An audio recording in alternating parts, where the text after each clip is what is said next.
오늘 우리에게 주시는 하나님의 말씀, 우리 먼저 함께 봉독하시겠습니다. 신약성경 로마서 말씀입니다. 로마서 13장 우리 11절부터 14절까지의 말씀. 로마서 13장 우리 11절부터 14절까지 말씀, 우리 저와 함께 한 목소리로 봉독하시겠습니다. 시작. 여러분은 지금이 어느 때인지 압니다. 잠에서 깨어나야 할 때가 벌써 되었습니다. 지금은 우리의 구원이 우리가 처음 믿을 때보다 더 가까워졌습니다. 밤이 깊고 낮이 가까워 왔습니다. 그러므로 우리는 어둠의 행실을 벗어버리고 빛의 갑옷을 입읍시다. 낮에 행동하듯이 단정하게 행합시다. 호사한 연애와 술 취함, 음행과 방탕, 싸움과 시기에 빠지지 맙시다. 주 예수 그리스도로 옷을 입으십시오. 정욕을 채우려고 육신의 일을 꾀하지 마십시오. 아멘, 아멘. 여러분 학교 다닐 때 일식이라는 것 과학 시간에 배워보셨죠? 일식을 경험하신 분들이 계신가 모르겠습니다. 저는 한 번도 경험해 본 적이 없는데요. 학교에서 일식에 대해서 또 그 현상에 대해서 배웠습니다. 그래서 누가 저희 집 아이들이 아빠 이클립스가 뭐야? 라고 물어보면 저는 논리적으로 또 과학적으로 대충, 정확하게는 모르겠지만 대충은 설명해 줄 수가 있습니다. 지구가 자전을 하죠. 지구가 돌아가고 그 지구 주위를 달이 돌아갑니다. 그러면서 지구는 태양을 돌아갑니다. 그런데 그렇게 돌아감 속에 태양과 달과 지구가 일직선으로 만나는 그때 그 달이 태양을 지구의 시야에서 가리는 현상을 과학적으로 일식이다라고 하지요. 저 뒤에 보이는 그 사진, 제 뒤에 보이는 사진을 보시면 저것은 개기일식이라고 합니다. 완전 일식, Total Solar Eclipse라고 말하는 태양과 달과 지구가 정말 정확하게 일직선 선상에 딱 위치할 때 저런 모습이 보인다고 합니다. 말씀드린 것처럼 저는 한 번도 직접 제 눈으로 봐도 안 되는 걸로 제가 알고 있는데요. 눈으로 본 적이 없어서 저런 상황이 어떤지 잘 모르겠는데 이 일식을 경험해 본 분들의 말을 들어보면은요, 뭐라고 말하냐면 저렇게 어둠이 갑자기 온 세상을 이렇게 탁 뒤엎는 그런 순간에 뭐라고 설명할 수 없는 두려움이 생긴다라고 합니다. 물론 그분들도 학교 다닐 때 일식에 대해서 다 배웠어요.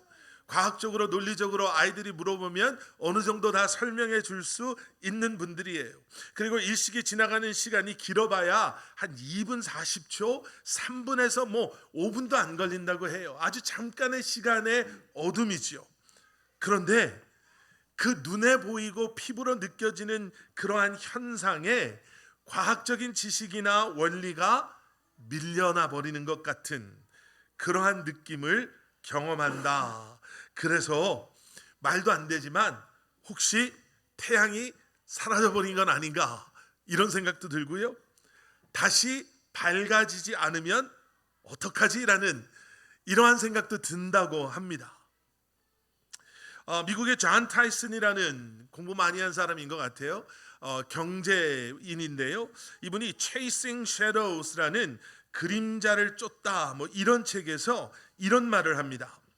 일식이 자연적이고 일시적인 현상이라는 것을 알고 있어도 완전 일식, 그 개기일식의 그림자 속에 앉아 있는 경험은 초현실적이었습니다. 무언가가 태양과 나 사이에 끼어 현실을 왜곡시키는 느낌이었습니다. 이분은 이 일식을 경험한 분인 것 같아요. 그러면서 그분은 갑자기 그림자 속의 모든 것이 사라져버릴 때 그 경험은 초현실적인 경험이었습니다. 마치 태양과 나 사이에 무엇인가가 끼어들어서 현실을 왜곡시키는 느낌을 받았습니다. 이렇게 그 책에서 고백을 합니다. 그 현실을 왜곡시키는 느낌, distorted reality라고 하는데요. 이 현실을 왜곡시키는 느낌이 여러분 죄가 우리의 삶 가운데 가지고 오는 현상입니다. 하나님과 우리 사이에 해결되지 않는 죄가 하나님의 영광을, 하나님의 우리를 향한 사랑을, 하나님의 우리를 향한 변하지 않는 그 신실하심을 가리울 때 여러분 우리는 하나님을 온전히 바라보지 못하는 그 상황 속에서 왜곡된 죄로 말미암아 왜곡된 현실이 마치 진실인 것처럼 생각하며 그 어둠 속에 가두어진 그러한 삶을 산다라는 거예요. 여러분 잘 따라오셔야 돼요. 성탄 주일을 앞둔 오늘 참 중요한 메시지를 여러분들과 나누기를 원합니다. 여러분 우리는 창조를 받은 존재들이에요. 그래서 우리는 우리를 피조물이다라고 이야기하죠. 우리는 창조받은 존재. 그렇기 때문에 우리에게는 창조주 하나님이 계십니다. 그 창조주 하나님께서는요, 우리를 그냥 어떤 공장에서 물건을 찍어내듯이 아무 생각 없이 그냥 찍어내서 이 땅에 살게 하신 것이 아니라, 성경 말씀을 통해서 우리가 분명히 알 수 있는 것처럼 하나님께서는 하나님의 형상대로 우리 한 사람 한 사람을 창조하시고 지으시고 우리에게 하나님의 호흡을 주심으로 우리로 하여금 이 땅에 존재하게 하셨습니다. 그 하나님의 창조의 목적은요, 이유와 목적은 우리로 하여금 빛 대신 하나님의 빛 가운데 거하게 하시는 것, 다르게 표현하면 하나님과의 온전한 관계 속에서 우리로 하여금 주님과 함께 거하게 하시기 위해서 우리를 창조하셨는데, 오늘 본문 13절에 나와 있는 것처럼 호사한 연애와 술취함과 음행과 방탕과 싸움과 시기가 말하는 것, 또 불순종과 반항과 욕심과 교만과 같은 죄가 그러한 하나님의 우리를 향한 온전하신 사랑을 가로막아 버렸다라는 거지요. 그림이 그려지십니까?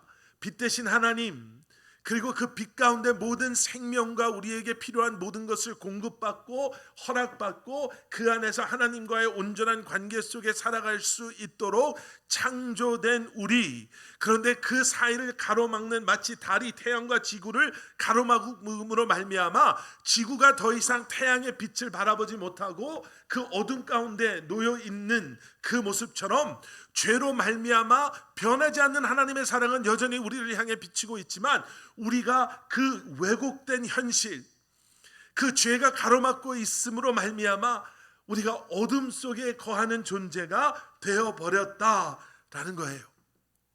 여러분, 그런데 여기에서 우리는 성탄의 스토리를 발견하게 됩니다. 예수 그리스도의 이 땅에 오심은 여러분 무슨 몰래 카메라를 찍으러 오신 게 아니라요, 우리 옛날 무슨 드라마나 아니면 영화나 이런 거 보면 왕이 백성들이 어떻게 살고 있나 잠깐 백성처럼 옷을 입고 한 바퀴 삥 돌아보고 나중에 내가 왕이다, 그리고 뭐 혼내킬 사람은 혼내키고 칭찬할 사람들은 칭찬하고 상 줄 사람들은 상 주고 다시 왕으로 돌아가는, 뭐 이렇게 좀 feel good한 그러한 스토리가 아니라, 성탄의 스토리는 빛으로 이 땅에 임하시는 예수 그리스도께서 인간의 몸으로 이 땅에 오셔서 하나님과 우리 사이를 가로막고 있는 그 죄와 사망의 문제를 깨뜨리시고 다시 우리 안에 그 참된 빛을, 생명을 회복시키심으로 말미암아 우리로 하여금 더 이상 죄로 왜곡된 현실 속에 그 어둠 가운데 머무는 인생이 아닌 빛 가운데 거하는 변화된 삶을 살게 하시는 것, 여러분 이것이 성탄의 스토리인 줄 믿습니다. 오늘 본문 말씀을 통해서요, 이렇게 빛으로 이 땅에 오신 예수님께서 우리 안에 허락하시는 변화가 어떤 것인가, 얼마나 중요한가에 대해서 함께 말씀을 보려고 하는데요.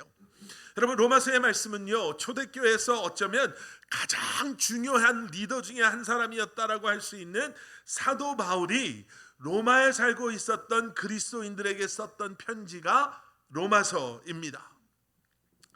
저희가 로마서 공부를 예전에 저희가 목요일 예배할 때, 그리고 한동안 팬데믹 때문에 저희가 영상으로 예배 드릴 때 로마서 전체를 저희가 한번 공부한 적이 있어요.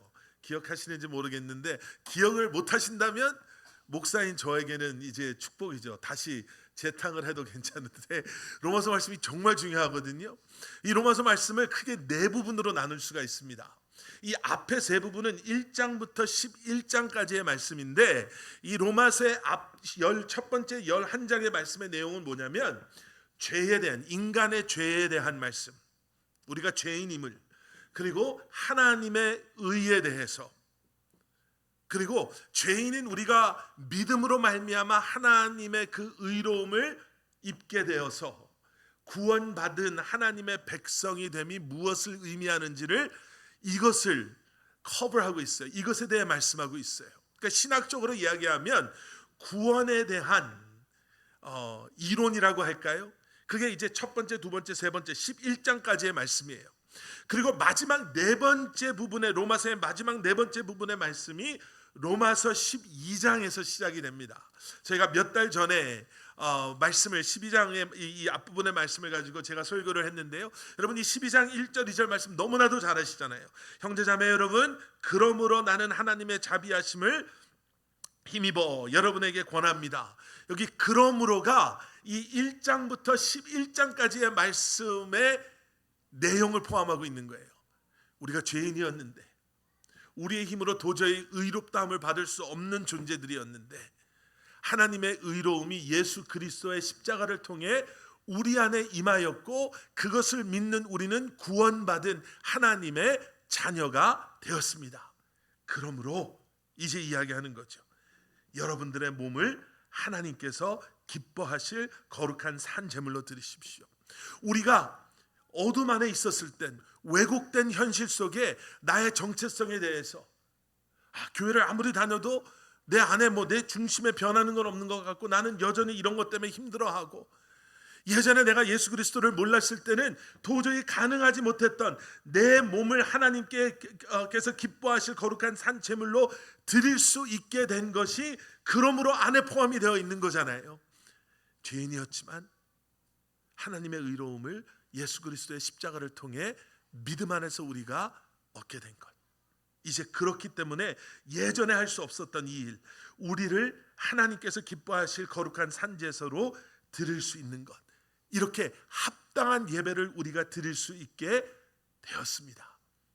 그런데 그 뒤에 무슨 얘기가 나오냐면요, 합당한 예배를 드리기 위해서 우리가 해야 되는 게 있는데 그게 뭐냐면 이 시대의 풍조를 본받지 말고 마음을 새롭게 함으로 변화를 받아서 하나님의 선하시고 기뻐하시고 완전하신 뜻이 무엇인지를 분별하도록 하십시오.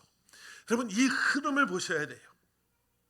이제 믿음으로 말미암아 구원받은 우리가 해야 되는 게 있는데 그것이 무엇이냐면 우리의 몸을 우리의 삶을 하나님께서 기뻐하실 산 제사로 드려야 됩니다. 그런데 이것을 가능하게 하는 것이 무엇이냐면 예전에는 세상의 풍조를 본받고 세상의 흐름을 쫓아갔지만 구원받은 우리에게 이제는 성령님께서 우리와 함께 하심으로 우리에게 지혜를 주시고 능력을 주시고 믿음을 주시고 용기를 주시고 결단할 수 있는 마음을 주심으로 우리로 하여금 우리의 마음을 새롭게 함으로 변화를 받아서 하나님의 뜻을 분별해 알므로 말미암아 이제 매일매일의 우리의 삶이 하나님 앞에 드려지는 거룩한 제물이 되므로 하나님께서 기뻐 받으시는 합당한 예배, 그 예배자로서의 삶을 우리가 살아야 합니다. 이야기를 하는 거예요. 그러면 하나님께서 우리에게 원하시는 게 무엇인지가 나오지요. 구원받은 우리가 이제 우리를 위해서 이 땅에 오신 예수 그리스도께서 왜곡된 현실 속에 어둠 가운데 하나님의 온전한 빛을 바라보지 못하고 어둠 가운데 살아갔던 우리로 하여금 빛으로 이 땅에 임하심으로 그 죄의 문제를 해결하심으로 온전한 하나님의 빛 가운데 거하는 삶을 살게 하신 예수 그리스도의 이 땅에 오심이 우리에게 요구하는 게 있는데 그게 뭐냐면 변화라는 거예요. 예수 그리스도가 이 땅에 빛으로 오셨다 하면 무엇을 의미합니까? 죄의 문제를 해결함을 의미함과 동시에 죄의 문제가 해결되어짐으로 말미암아 어둠 속에 있었을 땐 오케이, 몰랐으니까, 성경에서는 몰랐다라는 게 변명이 안 됩니다라고 말하지만 그냥 세상 사람들의 그러한 변명을 놓고 따지면 난 몰랐습니다 라고 말할 수 있지만 이제 예수 그리스도를 구주로 고백한 우리는 죄의 문제가 해결되어짐으로 말미암아 온전한 하나님의 빛 가운데 거함으로 이제는 변화된 빛의 자녀된 모습으로 온전한 하나님의 뜻을 알고 그 하나님의 뜻 가운데 거하는 삶을 살아야 하는, 여러분 그 시작이 예수 그리스도의 이 땅에 오심으로 시작이 되었다라는 거예요. 마음을 새롭게 함으로 우리를 향한 하나님의 완전하신 뜻을 분별해 알 수 있는 것. 그런데 여러분 문제가 있어요. 만약에 여러분이 저와 같다면 아마 저와 동의하실 거예요. 그 문제가 뭐냐면 우리는 변화를 원하는데 우리는 변화를 원하지 않아요. 제가 예를 이렇게 들어보겠습니다. 여러분 혹시 고든 램지라고 이 유명한 요리사 아시나요? 사진이 이제 제가 준비를 했는데 사진을 보시면 저 사람 어디서 본 적이 있어. 한국에 냉장고를 부탁해도 한번 나온 적이 있었던 것 같아요. 유명한 요리사예요. 이 요리사가 영국 사람인데 스코틀랜드에서 태어났는데요. 어렸을 때는 축구 선수였대요. 19살까지 스코틀랜드의 명문 프리미어리그 레인저스에서 유소년 팀에서 경기에도 출전한 경험이 있는 축구 선수였는데 19살이 되고 나서 여러 가지 이유로 축구를 못하게 돼요. 근데 요리사가 되는데 이 사람이 대단하죠. 19살이면 사실은 저렇게 유명하고 전문적인 위치까지 저 정도 위치까지 올라갈 수 있는 그런 나이로 치면 좀 늦은 시작이죠. 근데 저 사람한테 아주 절대적인 후각과 미각이 있다라고 해요. 맛을 조금만 딱 보면 무슨 재료를 썼고 그 재료가 뭐가 좀 안 좋았고 이거를 냄새만 맡아도 알고 또 맛을 조금만 봐도 안다라고 합니다. 근데 저 사람이요, 그 늦게 요리를 시작했는데 아주 성공을 해요. 자기 이름을 걸고 뭐 식당도 여러 개 시작을 하고요, TV에 나오기 시작합니다. 근데 이 사람이 정말 유명해진 이유 중에 하나가 뭐냐면 요리도 요리지만 저 사람의 불같은 성격. 좀 세상적으로 말하면 성격이 그지 같아요. 지금 저기도 뭔가 좀 화를 내고 있는 것처럼 보이지 않으세요? TV 요리 프로그램에서 그 보조 요리사들이 뭘 실수를 하면 그냥 안 넘어가요. 소리를 지르고, 우리가 독설이라고 하죠. 요리 심사위원으로 나가서 심사위원으로 나가면 잘했는데 너무 안타깝습니다, 뭐 이렇게 얘기를 해주는 사람들이 대부분인데, 이 사람은 당신 같은 사람이 요리를 하니까 우리 요리사들이 욕을 먹는 거야, 뭐 이런 식으로 막 상처가 되는 말을 하는 걸 오히려 사람들이 좋아하나 보죠. 예, 그런 것 때문에 이 사람이 유명해졌어요.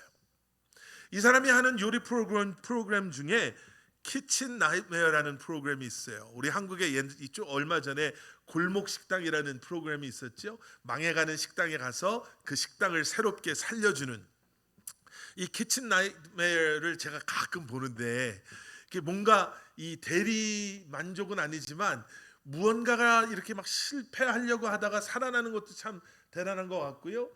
그 안에서 뭐가 잘못됐는가를 발견하는 것도 참 대단한 것 같아서 제가 가끔 보는데, 재미있는 게 뭐냐면요, 망해가는 식당 주인이 이 사람을 불러요.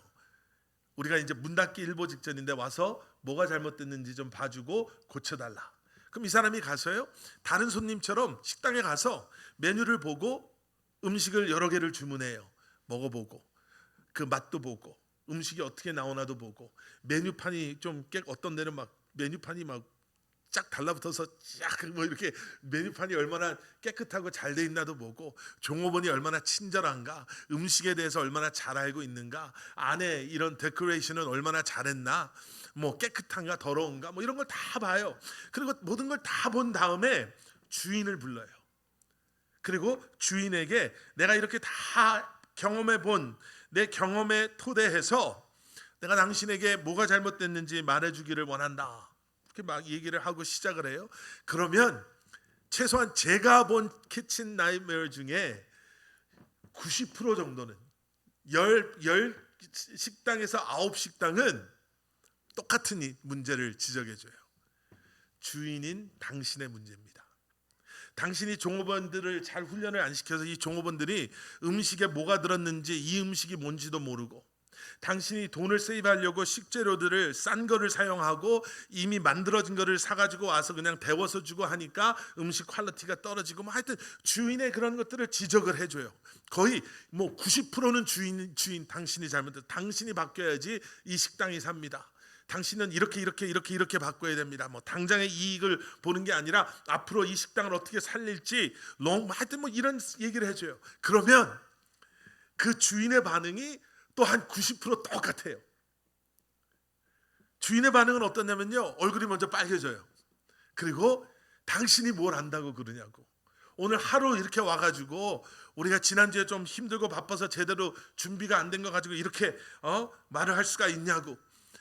우리 지금 일하는 애들이 온 지 얼마 안 돼서 얘네들이 온 지 얼마 안 돼서 지금 이렇게 헤매는 거고, 우리 동네가 너무 작아서 손님이 없는 거고, 우리 동네 사람들이 우리의 요리에 이거를 몰라서 그 사람들이 이거를 만족하지 못하는 거고, 하여튼 뭐 이 사람 잘못 저 사람 잘못 뭐 이런 얘기 저런 얘기를 주장해요. 제가 그걸 보면서 다 그 생각이 든 거예요. 여러분, 우리가 신앙생활 하면서도 우리가 성령님께 딱 이렇게 맞설 때가 있어요. 지난주에 은혜에 대해서도 잠깐 말했는데요, 하나님의 은혜가 놀라운 게 뭐냐면 우리가 사모하지도 않을 때 우리를 불쑥 찾아오셔서 우리의 마음에 감동을 주실 때가 있어요. 이게 얼마나 놀라운지 몰라요. 그 은혜를 내가 받을 자격이 없다는 걸 누구보다도 잘 아는데, 그런 우리의 가정을 찾아와 주시고 나를 찾아와 주셔서 정말 우리의 마음을 이렇게 흔들어 놓으실 때가 있어요. 그래서 우리가 그 감동 속에 기도하지요. 하나님, 네, 맞습니다. 정말 이제 내가 다시 하나님과 온전한 관계, 이 어둠 속에서 내가 다시 벗어나서 정말 하나님께서 기뻐하시는 삶을 살기를 원합니다 라고 우리도 모르게 기도할 때가 있어요. 그때 하나님께서 그래, 내가 이 기도를 얼마나 기다렸는지 모른다. 우리 이제 다시 시작하자. 내가 너를 변화시켜서 너의 가정을, 너의 자녀들을, 너의 삶의 주변 환경들을 변화시키겠다 라고 말씀하실 때 우리도 모르는 사이에 우리의 반응이 어떻지요? 하나님, 나 말고요, 이 환경을 좀 바꿔주시면 안 됩니까? 우리 가게가 장사만 좀 잘 되면 나는 신앙생활 더 열심히 할 수 있을 것 같은데요. 우리 남편이, 우리 아내가, 우리 아이들이 조금만 더 잘해주면 저는 뭐 바랄 것이 없습니다, 나는 아니고 라는 이야기를 할 때가 얼마나 많이 있는지 몰라요. 여러분, 이것을 너무나도 잘하시는, 그런 우리의 연약함을 잘하시는 하나님께서 우리에게 말씀하시는 거예요. 지금까지 따랐던 세상의 풍조가 아니라, 지금까지 너의 눈에 보여졌던 너의 주변의 그러한 환경과 사람들이 아니라 너의 마음을 새롭게 함으로 변화를 받아서, 이렇게 말씀하시는 거예요. 어둠 가운데 있는 우리가 빛 대신 예수 그리스도와 함께 빛에 거하는 삶을 살기 위해서는, 여러분, 지금까지의 우리의 이런 마음을 내려놓을 수 있어야 합니다. 제가 좋아하는 달러스 윌러드라는 목사님이 Renovation of Heart라는 책에서요 이런 말씀을 해요. 제가 이거 그냥 번역을 했는데, 따라서 당신과 내가 가장 절실히 필요한 것, 온 인류가 가장 필요로 하는 것은 우리 마음의 새로워짐입니다. 우리 안에 있는 그 영적 자리, 즉 관점과 선택, 행동이 비롯되는 마음의 근원은 지금까지 하나님과 멀어진 세상에 의해 형성되었습니다. 이제 그것은 완전히 변화되어야 합니다. 여러분, 이 이야기, 여러분, 지금까지 우리가 가지고 있었던 관점과 선택과 행동은 하나님과 멀어진 세상에 의해 형성되어져 왔다라는 거예요. 여러분, 생각해 보세요. 우리가 가지고 있는 우리가 행하는 행동, 선택, 관점, 우리가 가지고 있는 마음이 우리의 과거의 우리의 경험들이나 세상 속에서 우리가 경험했던 것들이나 아니면 지금도 우리 눈에 보여지는 세상에 의해서 형성되어진 것들이 얼마나 많이 있는지 모릅니다. 그러니 점점 세상과 멀어지는, 하나님과 멀어지는 이 세상에 근거한 관점과 선택과 행동을 우리가 가지고 있으니, 그러한 우리의 모든 것이 하나님과 멀어질 수밖에 없는 것은 당연한 것이지요. 내가 변하지 않으면, 그리고 그저 겉으로 보여지는, 아니면 여기서 말하고 있는 1차원적인 관점, 선택, 행동, 이런 것들이 잠깐 변한다 하더라도 여전히 우리의 관점과 선택과 행동이, 우리의 마음의 근원이 세상에 뿌리 내리고 있다면, 여러분, 우리의 행동이 잠시 변할 수는 있어요. 우리의 관점이 잠깐 변할 수가 있어요. 어떠한 경험에 의해서 마음의 감동을 받았다라는 우리 나름대로의 이유를 가지고 우리의 선택의 관점이 조금은 달라질 수는 있어요. 그런데 우리가 여전히 경험하는, 우리가 그래서 힘들어하는, 왜 나는 분명히 은혜를 받은 줄 알았는데, 분명히 나는 결심하고 결단했는데, 그래서 내가 이런 변화들을 내 삶 속에서 내가 정말 인격적으로 감정적으로 행함에 있어서 내가 내린 줄 알았는데 왜 나는 또다시 이 모양 이 꼴이지라고 생각할 수밖에 없는 것은, 우리의 마음이 변하지 않으면요, 우리의 마음이 여전히 세상 속에 뿌리 내리고 있으면, 세상 하나님과 점점 멀어지는 세상에 뿌리 내리고 있으면 언젠가는 다시 그 마음으로 돌아온다라는 거예요. 그래서 이 달러스 윌러드 목사님이 말하는 건, 우리에게 절실히 필요한 건 즉각적인 변화보다는 내 마음의 근본적인 변화가 우선입니다. 그래서 하나님의 말씀에 뿌리를 내리고 하나님과의 관계 속에 뿌리 내린 그러한 나의 마음, 새로워진 나의 마음이 그러한 변화를 경험할 때 우리의 관점과 선택과 행동은 자연스럽게 변할 수밖에 없습니다라는 거죠.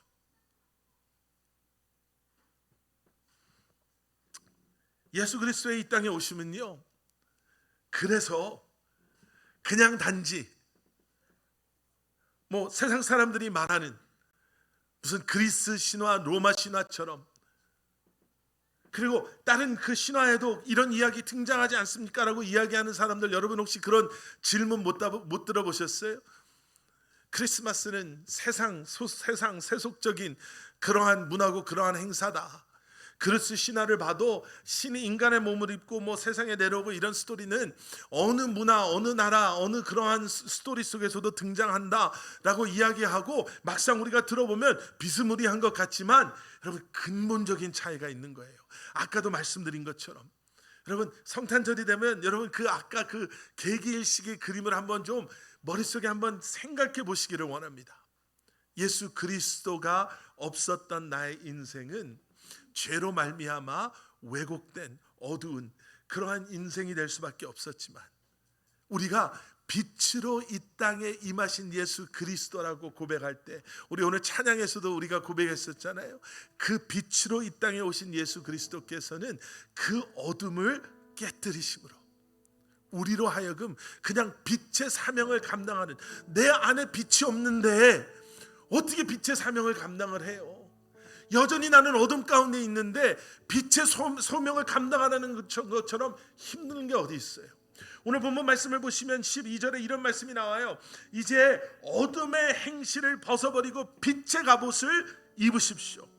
여러분, 빛의 갑옷, 빛을 입는 거예요. 예수 그리스도의 빛을 입는 거예요. 여러분, first light이라는 얘기 들어보신 적 있으세요? 첫 번째 빛.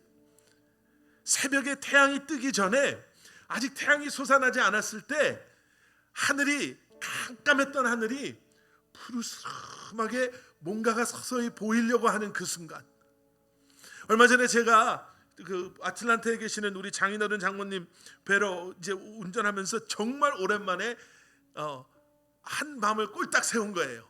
요즘에는 밤에 안 자고 싶어도 잠이 깨어 있을 수가 없는데, 운전을 하다 보니까 그렇게 되는데, 깜깜하니까 헤드라이트가 앞에서 비추니까 눈도 피곤하고 너무 힘들었는데, 어느 순간인가 버키스라는 그 게스트스테이션을 지나서 조금 더 올라가니까 깜깜했던 하늘이 환해지는 것은 아니지만 뭔가 푸르스름하게 바뀌는 게 보여요. 여러분, 그게 first light이에요. 여러분, 우리에게는 이제 빛으로 오신 예수 그리스도께서 주신 사명이 있는데, 그게 뭐냐면 first light로서의 사명이에요. 우리가 빛은 아니에요. 그런데 빛의 갑옷을 입고 이제 단정하게 우리가 믿음의 사람으로서, 그리스도인으로서 예수 그리스도의 옷을 입고 정욕을 채우려는 육신의 일을 꾀하지 아니하고, 이제는 깨어야 할 때 구원이 다가오고 있음을 인지하고 우리가 그러한 소명 속에서 살아갈 때 우리의 삶은 어떤 삶, first light의 삶은 어떤 삶이냐면요, 여러분 드디어 보이시죠? 이제 빛이 임하고 있습니다가 우리의 삶을 통해서 보여지는 거예요. 예수 그리스도의 초림과 재림 사이, 그때의 성탄을 기념하며 셀러브레이트하며 살아가는 우리에게 주어지는 삶은 무엇이냐면 이제 빛으로 오신 예수 그리스도로 말미암아 빛된 갑옷을 입고 first light로서의 삶. 여러분, 나는 연약하지만 내가 입고 있는 이 빛, 이 빛의 근원이 되시는 예수 그리스도가 우리를 향해 오고 계십니다. 하나님의 나라가 임할 것입니다. 하나님의 정의가 임할 것입니다. 예수 그리스도의 재림을 통해서 다시 오실 주님께서는 이제 온 땅의 평화의 왕, 온 땅의 공의의 왕, 온 땅의 사랑과 회복을 가지고 이제 곧 임하실 것입니다. 칠흑 같았던 밤이 이제 지나가고 이제 여러분들 눈앞에 보이는 이 first light을 통해 이제 다시 이 땅에 임하실 빛 대신 예수 그리스도를 바라보시고 깨어 있으시는, 구원이 우리가 처음 믿었을 때보다 가까이 왔음을 기억하시고 살아가시는 그러한 여러분들이 되시기를, 그리고 그러한 삶을 우리가 살아갈 수 있기를 주님의 이름으로 간절히 축원합니다. 함께 기도하시겠습니다. 사랑의 아버지 하나님, 감사합니다. 부족하고 연약한 우리를 주님 택하여 주시고 자녀 삼아 주시고, 왜곡된 현실 속에서 우리 눈에 보이는 것이 전부인 것처럼 살아갔던 우리로 하여금 이제 다시 한번 주님의 빛 가운데 거하는 하나님의 자녀된 삶을 살게 하시는 주님 감사합니다. 예수 그리스도의 이 땅에 오심을 다시 한번 기억하고 기념하며 예배하며 주님 앞에 나아갈 때에 다시 한번 우리로 하여금 빛 대신 주님을 기억하고 빛 가운데 우리를 부르신 주님의 그 음성을 기억하며 이제 빛의 사명을 가지고 살아갈 수 있는 저희들이 되게 하여 주시옵소서. 분주함 속에서도 늘 주님의 사랑을 기억하게 하시고, 여러 가지 어려움 속에서도 참 소망이 되시는 주님을 기억하며 이번 이 한 주간도 살아가는 저희를 되게 하여 주시옵소서. 예수 그리스도 이름 받들어 간절히 기도드렸사옵나이다.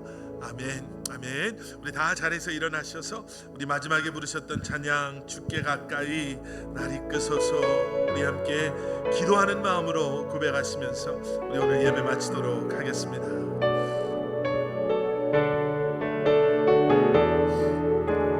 주께 가까이 날 이끄소서, 주께 가까이 날 이끄소서, 간절히 주님만을 원합니다.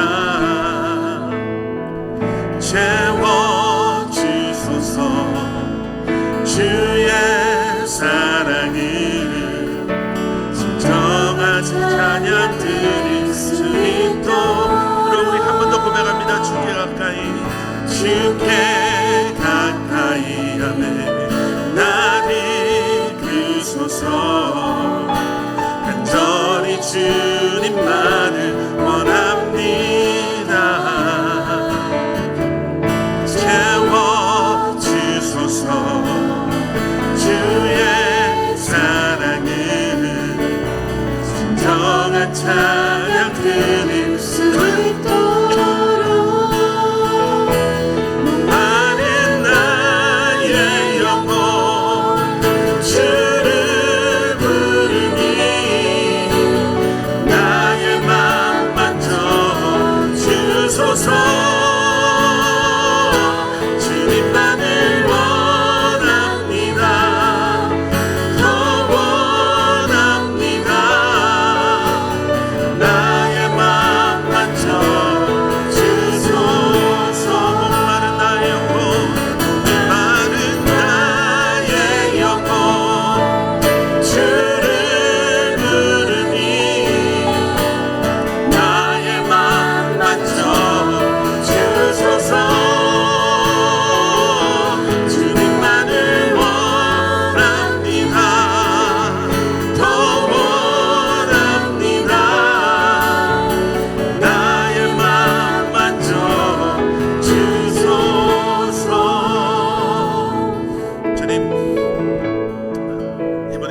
만큼이라도